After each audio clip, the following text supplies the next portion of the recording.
Hi అండి, అందరికీ నమస్తే. My boss husband part 5. అక్కడి నుంచి షాపింగ్ మొదలు పెట్టారు. కెవిన్ మాత్రం ఇంకా దూరం నుంచి అకీరాపై అయితే నిఘా ఉంచాడు. అకీరా మాత్రం చాలా లెక్కపెట్టి 2 కుర్తీలు, 2 ప్యాంట్లు మాత్రమే కొనుక్కుంది. కానీ మిగతా నలుగురు మాత్రం ఇష్టం వచ్చినంత షాపింగ్ చేశారు. ఇక బిల్డింగ్ కౌంటర్ దగ్గర ముందుగా ఆ నలుగురు నిలబడ్డారు. చివరగా అకీరా వచ్చింది. వాళ్ళ నలుగురు బిల్లు పూర్తయ్యాక బయటకు వెళ్ళిపోయారు. తర్వాత అకీరా కౌంటర్ దగ్గరకు వచ్చింది. ఎంతయింది అని అకీరా అడిగింది. ఇక బిల్లు పూర్తయిన కౌంటర్లో ఉన్న అమ్మాయి ఆ డబ్బుల గురించి ఏమీ చెప్పలేదు. నో మ్యామ్, మీ దగ్గర నుంచి మేము డబ్బులు తీసుకోవద్దని మాకు కఠినమైన ఆదేశాలు ఉన్నాయి అని ఆ అమ్మాయి చెప్పింది. ఆ ఆదేశాలు ఎవరిచ్చారు అని అకీరా అడిగింది. మేనేజర్ సార్ ఇచ్చారు అని ఆమె చెప్పింది. బ్యాగ్ తీసుకుని అకీరా నేరుగా మేనేజర్ దగ్గరికి వెళ్ళింది. నా దగ్గర నుంచి డబ్బులు ఎందుకు తీసుకోవట్లేదు అని మేనేజర్ని నేరుగా ప్రశ్నించింది. పైనుంచి ఆర్డర్స్ ఉన్నాయి మేడం అని మేనేజర్ చెప్పాడు. పైనుంచి అంటే ఎక్కడి నుంచి అని అకిరా మళ్ళీ అడిగింది. కెవిన్ సార్ వచ్చారు అని మేనేజర్ చెప్పగానే అకిరాకి అంతా అర్థమైంది. ఈ మొత్తం పని వెనుక కబీర్ ఉన్నాడనే నమ్మకం ఆమెకు మరింత బలపడింది. ఏం చేస్తున్నావు రా అని పూజ ఆమెను పిలవడానికి వచ్చింది. వస్తున్నా అని చెప్పి మాల్ నుంచి బయటకు వచ్చింది అకిరా. ఇక తర్వాత నేరుగా ఆలోచిస్తూ ఇంటికి వెళ్ళిపోయింది. సెలవు రోజు మొత్తం అకిరా నిద్రపోతూనే హ్యాపీగా గడిపేసింది. ఎప్పట్లాగే సోమవారం వచ్చింది. మళ్ళీ పనులు మొదలయ్యాయి. కళ్ళు తెరవాలన్నా ఎదురుగా తన భర్త కూర్చుని ఉంటాడనే ఆశతోనే ఆమె నెమ్మదిగా కళ్ళు తెరిచింది. ముందుగా కొద్దిగా మాత్రమే చూసింది అకిరా, అతను కనిపిస్తున్నాడా అని. తర్వాత కొంచెం ధైర్యం చేసి పూర్తిగా కళ్ళు తెరిచింది. ఎదురుగా కుర్చీలో కూర్చుని చేతిలో న్యూస్ పేపర్ పట్టుకుని అబీర్ కనిపించాడు. అతన్ని చూసిన క్షణమే ఆమె గుండె ఒక్కసారిగా వేగంగా కొట్టుకుంది. గుడ్ మార్నింగ్ అకీరా అని అబీర్ న్యూస్ పేపర్ వెనుక నుంచి ఆమె వైపుకు చూస్తూ అన్నాడు. అయ్యో, గుడ్ మార్నింగ్ అంటున్నాడా? తానేం తప్పు చేశాననే భావన కూడా లేదే. లేదు లేదు, నేను అస్సలు మాట్లాడను. నాకు చెప్పకుండా వెళ్ళిపోయాడు కదా. తన తప్పు తనకే అర్థమై ముందుగా క్షమించమని చెప్పాలి. ఆ తర్వాతనే నేను మాట్లాడాలా వద్దా అనేది ఆలోచిస్తాను అని అకిరా మనసులో అనుకుంది అబీర్ గురించి. పెదవులు పైకి వచ్చిన మాటలు కూడా మెల్లిగా మింగేసుకుంది. లేదంటే అవి అతనికి వినిపిస్తాయేమోనని భయపడి ఆమె ఒక్క మాట కూడా మాట్లాడకపోవడంతో అబీర్కు కాస్త వింతగానే అనిపించింది. అకిరా మంచం మీద నుంచి లేచి ఫ్రెష్ అవడానికి వెళ్ళింది. నేను కోపంగా ఉన్నాననైనా ఇతనికి అర్థమవుతుందా లేదా అని ఆమె మనసులోనే ఒక గొంతు అడిగింది. ఇంత మితభాషి మనిషి దగ్గర ఇంకేం ఆశించగలంలే. అప్పుడే మరొక గొంతు, అర్థమైతే ఏముంది, అస్సలు మాట్లాడకూడదు. అప్పుడు చూడు ఎలా నా వెంట తిరుగుతాడో అని చెప్పుకుంది అకీరా. దానికి మొదటి గొంతు ఏమీ లేదు. అతను నీ వెంట రాడు, అతనికి అసలు అలాంటి తేడా ఏమీ అనిపించదు అని జవాబిచ్చింది. ఇక ఫ్రెష్ అయ్యి బయటకు వచ్చేసరికి అబీర్ అప్పటికే టిఫిన్ టేబుల్ దగ్గర కూర్చున్నాడు.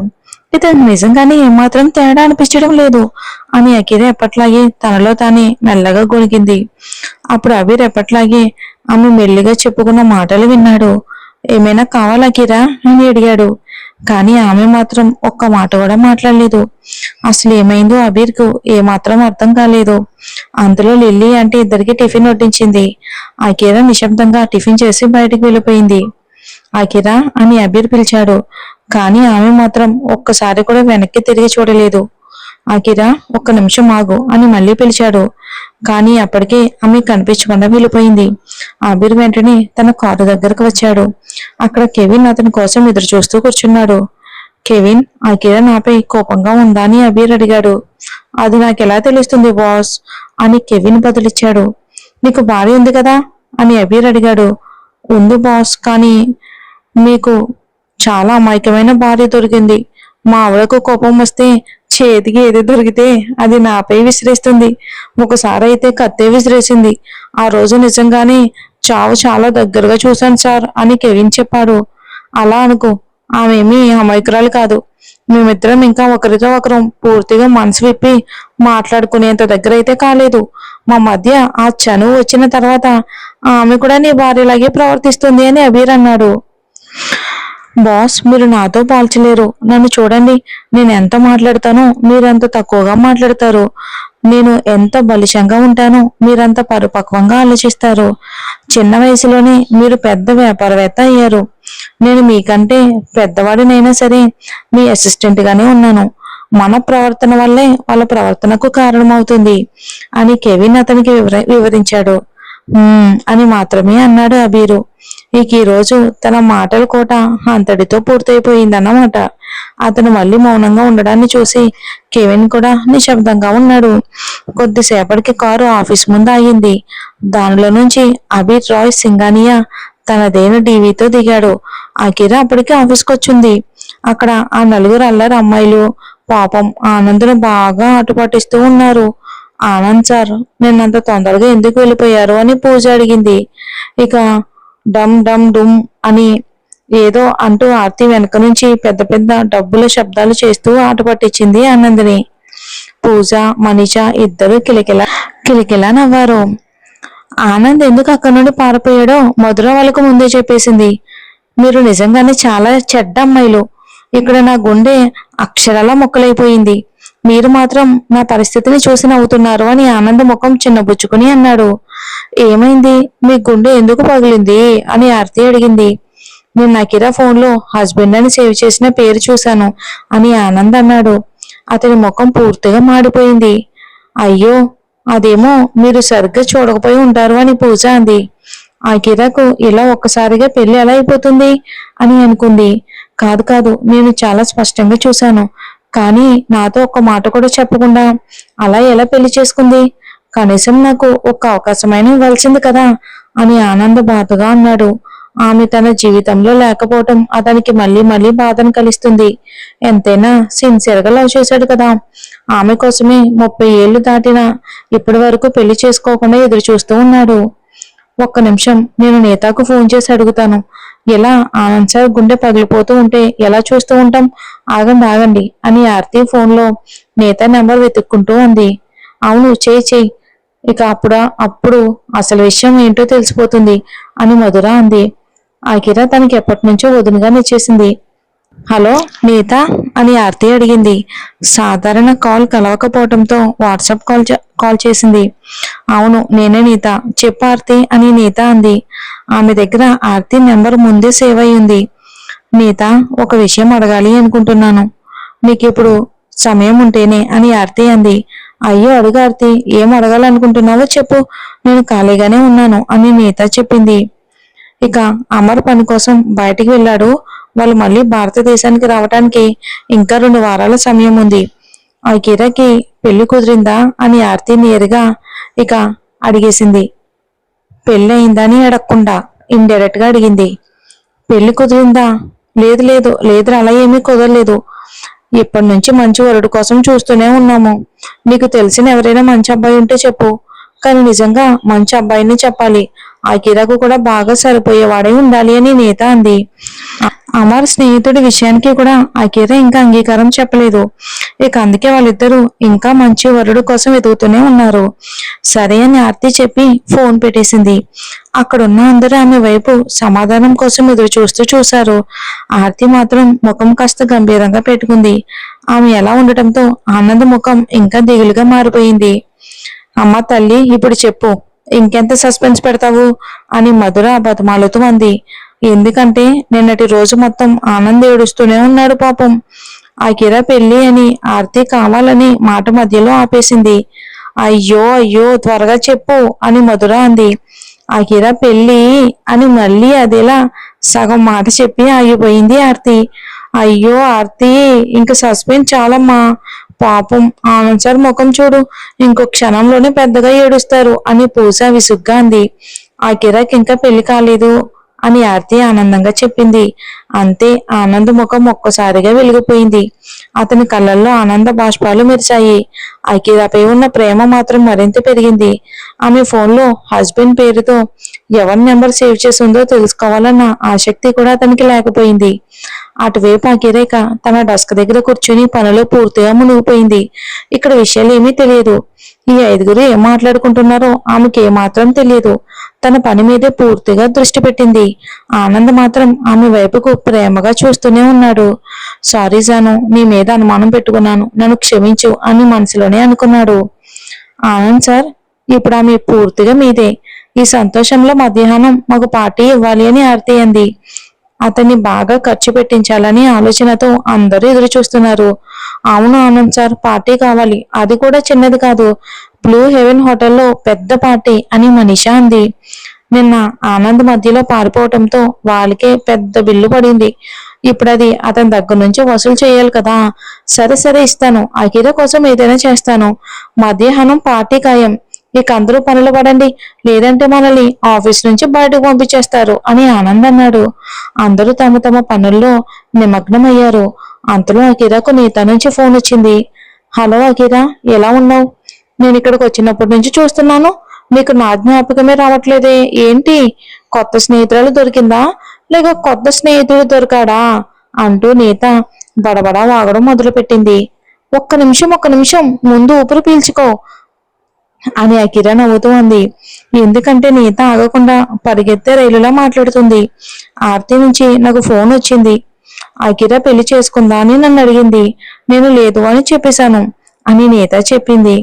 నీకు తెలిసిన ఎవరైనా మంచి అబ్బాయి ఉంటే చెప్పమని కూడా చెప్పాను అని నీత జరిగిందంతా చెప్పింది అకీరాకు. ఆర్తి నీకెందుకు ఫోన్ చేసి ఉంటుందో అని అకీరా ఆశ్చర్యంగా అడిగింది. ఆర్తి తనకు కేవలం 2 అడుగుల దూరంలోనే కూర్చుంది. నేరుగా వచ్చి అడగకుండా వేల కిలోమీటర్ల దూరంలోనే నీతాకు ఫోన్ చేసింది. నువ్విప్పుడు ఎక్కడున్నావని నీత అడిగింది. ఆఫీస్లోనే ఉన్నాను. ఎందుకమ్మా అని అకీరా అంది. నువ్వు ఆఫీస్లోనే ఉంటే ఆమె నాకు ఎందుకు ఫోన్ చేసింది? వాళ్ళు నీతో బాగానే ఉంటున్నారా, లేక ఏమైనా నిన్ను ఇబ్బంది పెడుతున్నారా? అలాంటిది ఏమైనా ఉంటే ఆ ఉద్యోగం వదిలేసేయ్. అమర్ నీకు మంచి కంపెనీలో ఉద్యోగం చూస్తాడు అని నీత బుల్లెట్ ట్రైన్ వేగంతో వరుసగా మాట్లాడేసింది అకీరాతో. నీత, ఆగు, ముందు ఊపిరి పీల్చుకో. ఎవరు నన్ను ఇబ్బంది పెట్టడం లేదు. నీకు ఆన్సర్ తెలుసు కదా అని అకీరా అడిగింది. తెలుసు. ఆయనకి ఏమైంది అని నీత అడిగింది. అదే, ఈ పనంతా ఆయన చేయించుంటారు. నేను ఆయన గురించి ఆలోచించాలని వీళ్ళందరూ ఇలాంటి ప్లాన్లు వేస్తూ ఉంటారు అని అకీరా అంది. ఆ ఆనంద్ గారికి అస్సలు వద్దంటే వద్దు. అయినా వాడికి అర్థం కాదు ఎన్నిసార్లు చెప్పినా. ఆగు, నేను అక్కడికి వచ్చాక వాడి సంగతి చూస్తాను. వాడికి ఎలా బుద్ధి చెప్తానో చూడు. మూర్ఖుడు, అస్సలు బుద్ధి లేదు వాడికి. ఇంత పెద్ద పదవిలో వాడిని ఎలా పెట్టారో, ఎవరు పెట్టారో, వెర్రువాడు, తెలివిలేనివాడు, గాడిద, బుర్ర లేనివాడు అంటూ నీత మళ్ళీ మొదలు పెట్టింది. నీతా మేడం, వదిలే, అలాంటి వాళ్ళ గురించి పట్టించుకోవాల్సిన అవసరం ఏం లేదు. ఎందుకు వాళ్ళ మీద సమయం వృధా చేసుకోవాలి? నువ్వు హాయిగా యూరోప్ మొత్తం తిరిగిరా, వచ్చాక కూర్చొని తీరిగ్గా మాట్లాడుకుందాం. ఇంకా ఆ అమ్మాయిని కొంచెం ఇబ్బంది పెట్టు అని అకీరా నవ్వుతూ అంది. అయ్యో, అసలు విషయం అడగాల్సిందే మర్చిపోయాను. అమర్ స్నేహితుడు నీకు ఎలా అనిపించాడు అని నీత అడిగింది. ఆమెకు అతను వ్యక్తిగా చాలా మంచివాడుగాని అనిపించాడు. మీరు వచ్చాక మాట్లాడితే కుదరదా అని అకీరా అంది. ఇప్పుడే పెళ్లి విషయం చెప్తే వాళ్ళిద్దరు వెంటనే తిరిగి వచ్చేస్తారని ఆమెకు తెలుసు. అది కాదు, నచ్చాడా లేదా అది మాత్రమే చెప్పు అని నేత ఆతృతగా అడిగింది. ఆమెకు క్షణం కూడా ఓపిక లేదు. సరే సరే, ఇక నేను ఫోన్ పెట్టేస్తున్నాను, బాయ్, పనుంది అని అకిరా ఏం సమాధానం చెప్పకుండా కాల్ కట్ చేసింది. కానీ ఆమె ముఖమంతా విరిసిన లేత గులాబీ రంగు ఆమె మనసులోని భావాలన్నీ చెప్పేసింది. అలా చూస్తూ ఉండగానే మధ్యాహ్నం భోజనం సమయం అయ్యింది. సరిగ్గా అదే సమయంలో ఆమె హస్బెండ్ నుంచి కాల్ వచ్చింది. నేను వెయిట్ చేస్తున్నాను అని ఒక్క మాట మాత్రమే చెప్పి అతను కాల్ కట్ చేశాడు. అతని దగ్గరికి వెళ్లకుండా ఉండే అవకాశం ఆమెకి లేదు. ఆమె వెళ్ళకపోతే అతను కూడా భోజనం చేయడు. తన భార్యను ఎంతో ప్రేమగా చూసుకునే భర్త ఇక వినాలని లేకపోతే ఎదుటి వారికి ఒక్క మాట కూడా చెప్పకుండా వెళ్ళిపోతారా? వావ్, అది మాత్రం మీకు బాగా వచ్చు. కానీ కనీసం బయటికి వెళ్ళేటప్పుడు ఒక మాట చెప్పి వెళ్ళలేరా అని అకీరా మనసులోనే అనుకుంది. తప్పనిసరి పరిస్థితిలో ఆమె దొంగచాటుగా బ్లూ హెవెన్ హోటల్ కి వెళ్ళింది. మరి ఆ హోటల్ కే వీళ్ళందరూ కూడా వెళ్తున్నారుగా, మరి చూద్దాం. లోపలికి నేరుగా వెళ్ళబోతూ ఉండగా ఎదురుగా ఒక ఐదుగురు కోతుల్లాంటి వాళ్ళు కనిపించారు. ఇప్పుడు లోపలికి ఎలా వెళ్ళాలి?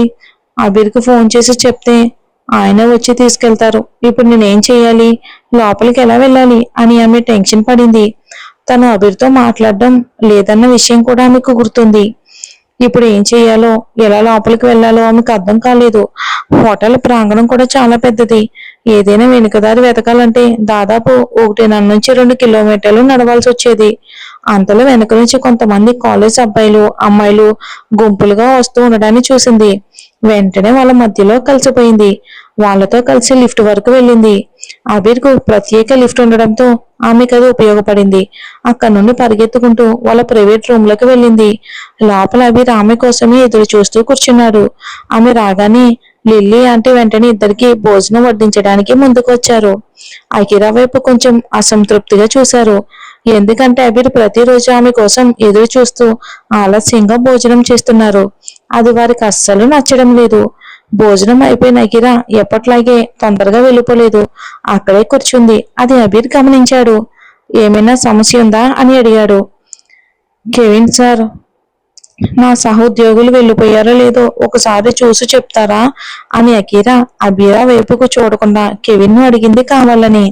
సరే మేడం అని కెవిన్ తలూపి బయటికి వెళ్ళాడు. నువ్వు నాపై కోపంగా ఉన్నావా అని అబీర్ నేరుగా అడిగాడు అకీరాని.